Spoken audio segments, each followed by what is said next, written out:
Well, hey everyone. Hey, we've been hearing a lot of buzz lately about how just a few really big companies are dominating, taking over the stock market. People are starting to say it's risky, maybe too risky, but is it really? Let's take a look at that. So, right now, the 10 biggest companies make up about 39% of the Standard& and Poor's 500 index, the S&P 500, and that's a lot. But here's the thing. It's not the first time that this has occurred. Back in the 60s and 70s, there were a group of companies called the Nifty 50, the top 50 companies back then. They were the big shots. In 2000, tech and telecom companies were the stars. And guess what? Most of those companies aren't even in the top 10 anymore. Only Microsoft and Walmart are still sticking around in that top group of companies. So, yeah, over time, the top companies, the top dogs change.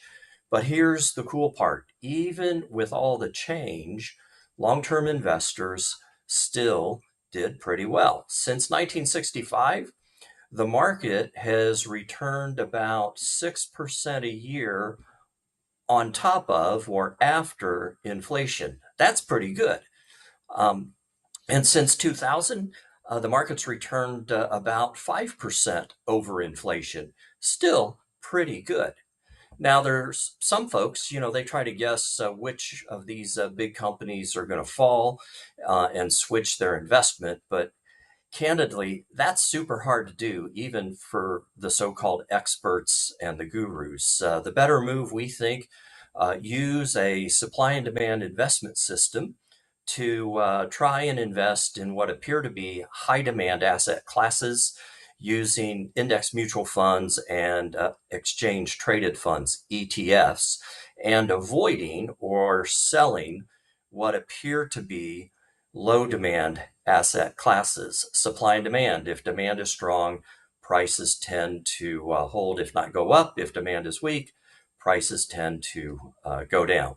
And here's another cool fact. Those top 10 companies making up 39% of the market today, they're also bringing in about 32% of the total earnings. That's huge. So it's not like they're big for no good reason at all. They're actually making money.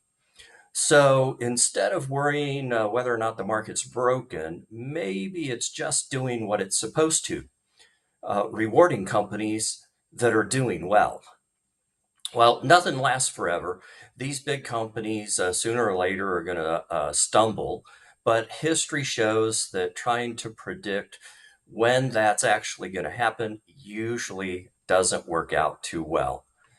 So, if you're feeling nervous about market concentration, just remember it really isn't a new thing, maybe to the financial media or mainstream media, but it really isn't a new thing, and it hasn't stopped long-term investors from reaching and keeping their goals.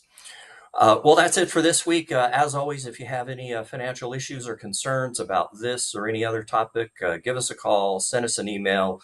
We'll get you taken care of. Otherwise, we'll talk to you next time. Thanks.